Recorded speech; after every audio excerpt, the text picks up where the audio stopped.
పేతురు రాసినటువంటి మొదటి పత్రిక 2వ అధ్యాయము 9వ వచనం.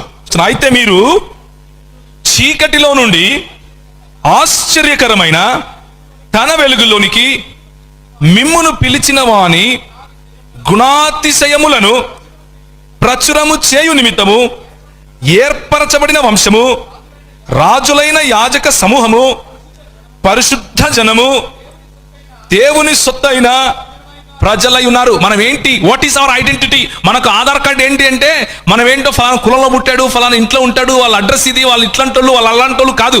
మన అడ్రస్ ఏమిటి అంటే దేవుని మహిమ కారణంగా, దేవుడు మనల్ని ఎన్నుకున్న కారణంగా మీరు చీకటిలో నుండి ఆశ్చర్యకరమైన వెలుగులోకి పిలువబడ్డారు. మీరు చీకటిలో నుండి ఆశ్చర్యకరమైన వెలుగులోకి పిలువబడిన తర్వాత ఇంకా నువ్వు చీకటిలో జీవిస్తూ ఉంటే ఒకవేళ అప్పుడు నువ్వు ఆశ్చర్యకరమైన వెలుగుకు పిలువబడినట్లా?